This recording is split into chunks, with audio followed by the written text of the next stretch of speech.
Bismillahirrahmanirrahim. Assalamualaikum warahmatullahi wabarakatuh. Baiklah, di sini saya akan menjelaskan tentang materi skill lab 3, yaitu modul kegawat daruratan. Untuk judulnya sendiri ini adalah konsep fisioterapi kegawat daruratan pada stroke dan SCI. Perkenalkan, nama saya Neviana Diastiti dengan NIM 1810301165. Saya kelas 5C3 fisioterapi. Dosen pengampu yaitu Bapak Tri Laksono, SST, MSPT, AIFU. Langsung saja masuk ke materi. Yang pertama ini adalah stroke. Stroke adalah penyakit mematikan ketiga di Indonesia. Terapi dan treatment harus selalu kita kembangkan untuk menangani pasien stroke, untuk menekan angka mortalitas dan morbiditas dari pasien stroke sendiri. Pada stroke terdapat kelumpuhan setengah atau hemiplegi. Kemudian tipe stroke ini ada dua, yaitu iskemik mencapai 85%, dan yang kedua ini adalah hemorrhagic mencapai 15%. Otak ini sangat sensitif, di mana otak harus menerima 20% dari total sirkulasi darah atau cardiac output. Berat otak sendiri ini hanya 2% dari tubuh kita, dan otak sangat bergantung pada oksigen. Neuron yang hilang per stroke itu 1,2 juta, per menit 1,9 juta, dan per jam ini adalah 120 juta. Kemudian mengenali gejala stroke dengan metode FAST. FAST yang artinya itu F-nya ini adalah face dropping, di mana wajah yang tertarik ke satu sisi atau ke bawah dan sulit untuk digerakkan. Kemudian yang A ini adalah arm weakness, di mana kesulitan menggerakkan lengan tangan. Kemudian yang ketiga ini adalah S, speech difficulty, yaitu kesulitan untuk berbicara, berbicaranya tidak jelas dan sulit untuk dipahami. Kemudian yang T ini adalah time to call, di mana jika terjadi hal di atas, maka waktu untuk merespon dan memanggil bantuan medis agar cepat tertolong, maka akan pasien itu selamat.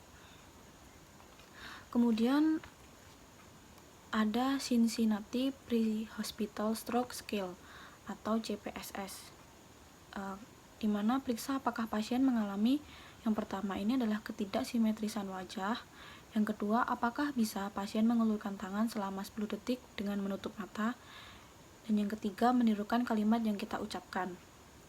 Jika pasien mengalami satu kelainan, maka kemungkinan stroke-nya itu adalah 72%. Kemudian untuk derajat keparahan stroke itu untuk 0 tidak ada gangguan. 1. Pasien masih bisa melakukan aktivitas, ini masih dalam kategori ringan. Yang kedua, pasien masih bisa berjalan tanpa bantuan. Yang ketiga, pasien membutuhkan beberapa bantuan. Dan yang keempat, pasien tidak bisa berjalan secara mandiri. Dan yang kelima ini, pasien sudah ada debdement, incontinentia atau luka. Dan yang terakhir ini adalah keenam, pasien ini sudah dinyatakan meninggal dunia. Kemudian yang harus diperhatikan, itu yang pertama, diagnosa secara cepat dan tepat dengan metode menggunakan FAST tadi. Kemudian yang kedua, waktu sangat penting pada pasien stroke.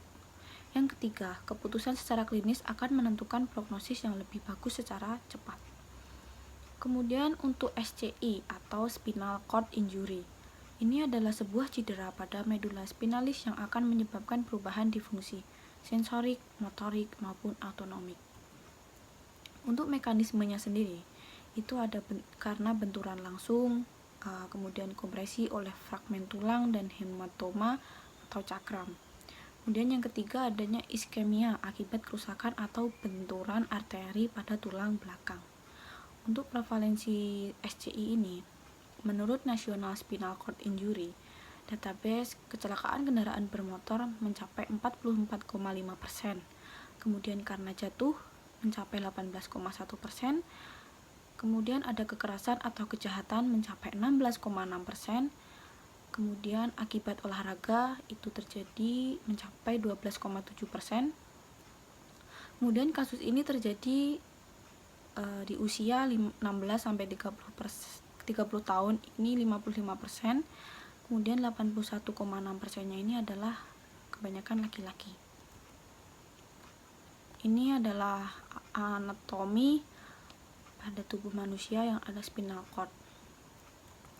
Lanjut, dorsal root ini adalah serat sensorik, ventral root ini adalah serabut motorik, dan dorsal dan ventral root ini bergabung pada foramen intervertebralis untuk membentuk saraf tulang belakang.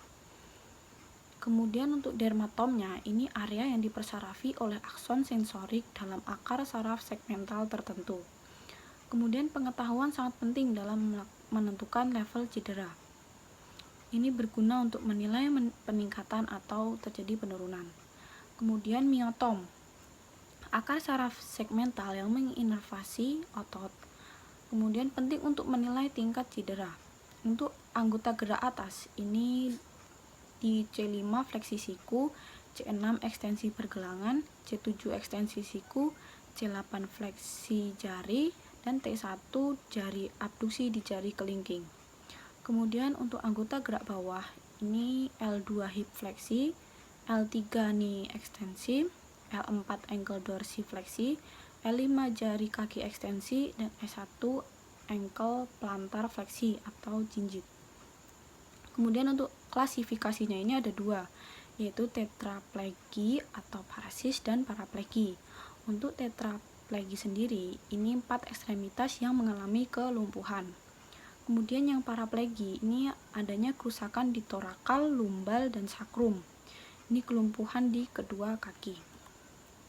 Untuk komplitnya, ini ada masalah baik di sensori maupun di motoriknya. Untuk incomplete-nya masih ada sensorisnya dan prognosisnya ini lebih bagus. Untuk Asia Scale ini adalah untuk menentukan apakah pasien ini masuk dalam kategori A, B, C, ataupun D. Untuk A sendiri ini adalah complete, di mana tidak ada sensori maupun motoris di area injury. Kemudian yang B ini adalah incomplete, bisa merasakan, belum bisa menggerakkan atau ada sensori tetapi tidak ada motorisnya. Kemudian yang ke C ini adalah incomplete, bisa merasakan, bisa sedikit bergerak dengan MMT 3. Yang ke D ini adalah incomplete juga, bisa merasakan dan sudah bisa bergerak dengan MMT lebih dari 3 tetapi kurang dari 5. Untuk yang ke E ini normal, tidak terkena SCI. Pre-hospital, dilakukan evakuasi. Kemudian sebelum evakuasi, perhatikan fiksasi pada frakturnya, kemudian dilakukan imobilisasi. Untuk prinsip pertolongan adalah tidak boleh ada rotasi pada tulang yang ada di vertebranya. Sekian dan terima kasih. Jika ada kurang dan lebihnya saya mohon maaf. Saya akhiri. Wassalamualaikum warahmatullahi wabarakatuh.